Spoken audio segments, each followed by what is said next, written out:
পেশাগত জীবনে সফল হতে গেলে আসলে কি লাগে? আজ আমরা ঠিক এই বিষয়টার দুটো মূল চাবিকাঠি নিয়ে কথা বলবো।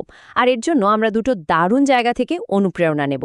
একটা বিখ্যাত বাংলা অডিওবুকের মূল আইডিয়া আর একটা ক্যারিয়ার কনসালটেন্সি ফার্মের ফিলসফি।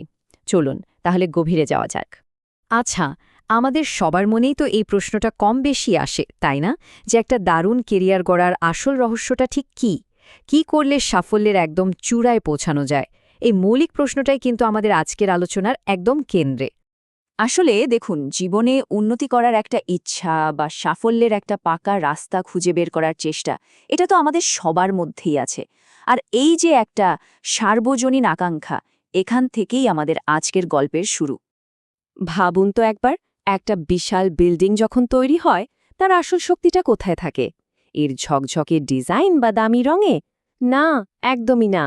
আসল শক্তিটা তো লুকিয়ে থাকে মাটির নিচের ফাউন্ডেশনে, যেটা চোখেই দেখা যায় না।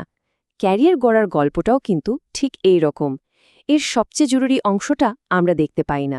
তাহলে প্রশ্ন হলো, এই যে অদৃশ্য ভিত্তির কথা বলছি, এটা আসলে কি? চলুন এবার আমরা সেই মূল ভেতরের শক্তিটার দিকে মনোযোগ দিই, যেটার উপর ভর করে আমাদের সাফল্যের পুরো কাঠামোটা দাঁড়িয়ে থাকে। আমরা অনেকেই ভাবি, ভালো চাকরি বা সফল কেরিয়ারের জন্য হয়তো অনেক স্কিল লাগে বা অনেক মানুষের সাথে যোগাযোগ লাগে। কিন্তু সত্যিটা হলো, যে কোনো বড় কাজের শুরুটা হয় আমাদের ভেতর থেকে, আমাদের মানসিকতা বা মাইন্ডসেট থেকে। এটাই সাফল্যের প্রথম এবং সবচেয়ে জরুরি ধাপ। আর এই স্লাইডের কথাটা কিন্তু খুব ইন্টারেস্টিং। দেখুন, মনোভাবই সবকিছু। এই শক্তিশালী ধারণাটা একটা জনপ্রিয় বাংলা অডিও বুকের টাইটেল। আর এটা খুব সহজ করে একটা গভীর সত্যি কথা বলে দেয়। জীবনে বড় কিছু অর্জন করার পেছনে আসল চালিকা শক্তি হল আমাদের অ্যাটিটিউড বা মনোভাব। এখন মনোভাব বা অ্যাটিটিউড শব্দটা তো বেশ ভারী শোনায়। চলুন তো এটাকে একটু সহজ করে ভেঙে দেখি। এর মানে হলো সব সময় পজিটিভ থাকা, কোনো কারণে হোঁচট খেলেও আবার উঠে দাঁড়ানোর মতো মনের জোর থাকা, নিজের ক্ষমতার উপর পুরোপুরি বিশ্বাস রাখা আর নতুন কিছু শেখার জন্য মনটাকে সবসময় খোলা রাখা। এইগুলোই হলো একটা শক্তিশালী মনোভাবের ভিত্তি। সেই বিল্ডিংয়ের উদাহরণটা যদি আবার মনে করি, তাহলে বলতেই হবে যে একটা পজিটিভ আর দৃঢ় মনোভাবই হলো সেই মজবুত ফাউন্ডেশনটা। আর এই ফাউন্ডেশন ছাড়া সাফল্যের ইমারতটা কিন্তু দাঁড়াতেই পারবে না। কিন্তু এখানে একটা খুব গুরুত্বপূর্ণ প্রশ্ন চলে আসে। শুধু মনে মনে খুব পজিটিভ থাকলেই কি সব হয়ে যায়? একটা দৃঢ় মানসিক শক্তি থাকাই কি যথেষ্ট, নাকি সাফল্যের জন্য এর বাইরেও আরও কিছুর দরকার আছে? এই প্রশ্নটাই কিন্তু আমাদের আলোচনার পরের ধাপে নিয়ে যাচ্ছে। তো এতক্ষণ তো আমরা সাফল্যের সমীকরণের একটা ভাগ নিয়ে কথা বললাম। এবার চলুন দ্বিতীয় ভাগে যাওয়া যাক। মানে আমাদের এই দারুণ মনোভাবকে বাস্তবে রূপ দিতে গেলে ঠিক কোন কোন কার্যকরী টুলস বা সরঞ্জাম দরকার সেটা একবার দেখে নিই। আর এই স্লাইডের ছবিটা দেখুন, কি দারুণভাবে পুরো ব্যাপারটা ফুটিয়ে তুলেছে। একটা সুপার ক্যারিয়ার তো শুধু একটা সুন্দর স্বপ্ন নয়, তাই না? এর জন্য দরকার হয় কিছু বাস্তব হাতিয়ার, ঠিক যেমনটা আমরা এই ট্রেনিং এবং কনসালটেন্সি ফার্মের লোগোটাতে দেখতে পাচ্ছি। এই সুপার ক্যারিয়ার লোগোটার ভেতরে থাকা চিহ্নগুলো যদি একটু খেয়াল করি, তাহলে কি দেখতে পাই? দেখুন, খোলা বইটা হলো সবসময় নতুন কিছু শেখা আর জ্ঞান অর্জনের প্রতীক। ওই যে মানুষটা লাফিয়ে উঠছে, ওটা হলো বড় স্বপ্ন দেখার সাহস আর অ্যাকশন নেবার প্রতীক। আর ওপরের দিকে ওঠা তীরটা কি বলছে? ওটা হলো একটানা উন্নতির প্রতীক। ওই লোগোতে ট্রেনিং অ্যান্ড কনসালটেন্সি কথাটাও কিন্তু খুব গুরুত্বপূর্ণ। এখান থেকেই আমরা কাজ করার একটা পরিষ্কার কাঠামো পেয়ে যাই। ধাপগুলো কি? ১. সঠিক ট্রেনিং নিয়ে নতুন স্কিল তৈরি করা।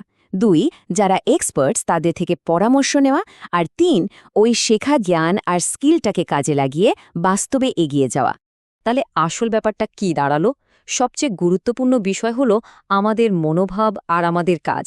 এই দুটো শক্তিশালী ধারণাকে একসাথে করে দেখা আর এদের মিলিত শক্তিটা ঠিক কতটা সেটা বোঝা। সাফল্যের এই দুটো দিককে যদি আমরা পাশাপাশি রাখি তাহলে বিষয়টা আরও পরিষ্কার হয়ে যাবে।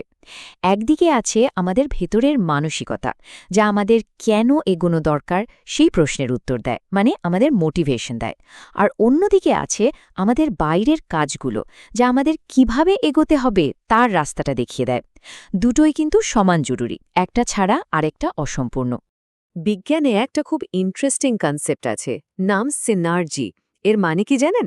এর মানে হলো যখন দুটো শক্তি একসাথে কাজ করে তাদের মিলিত প্রভাবটা তাদের আলাদা আলাদা শক্তির যোগফলের চেয়ে অনেক অনেক গুণ বেশি হয়।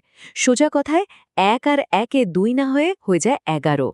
ঠিক সেরকমই যখন সঠিক মনোভাব আর সঠিক কাজ এক হয়ে যায়, তার ফলাফলটা হয় অবিশ্বাস্য। পুরো আলোচনাটাকে যদি এক লাইনে বলতে হয় তাহলে ব্যাপারটা অনেকটা এরকম দাঁড়ায়। আমাদের মনোভাব হলো একটা গাড়ির শক্তিশালী ইঞ্জিন, আর আমাদের কাজ বা অ্যাকশন হলো সেই গাড়ির জ্বালানি, যা ইঞ্জিনটাকে চালু করে আর গতি দেয়। ভাবুন তো, শুধু ইঞ্জিন থাকলে চলবে না, জ্বালানিও লাগবে। আবার শুধু জ্বালানি দিয়েও কিছু হবে না যদি ইঞ্জিনটাই না থাকে। চলুন শেষবারের মতো আমরা ওই সুপার ক্যারিয়ার লোগোটার দিকে একবার তাকাই। এই ছবিটাই আমাদের চূড়ান্ত বার্তাটা দিয়ে দেয়। যখন আপনার মনোভাবের মজবুত ভিত্তিটা আপনার কাজের আকাশছোঁয়ার স্বপ্নকে সাপোর্ট দেয়, ঠিক তখনই সত্যিকারের বৃদ্ধি বা উন্নতি সম্ভব হয়। আমাদের এই বিশ্লেষণটা কোনো সারসংক্ষেপ দিয়ে শেষ হচ্ছে না, বরং একটা শক্তিশালী প্রশ্ন রেখে যাচ্ছে। ভাবার বিষয় হল, মনোভাবে যদি হয় ভিত্তি বা ফাউন্ডেশন, তাহলে সেই ফাউন্ডেশনের ওপর কি গড়া হবে, এই সিদ্ধান্তটা কিন্তু আমাদের প্রত্যেকের নিজের।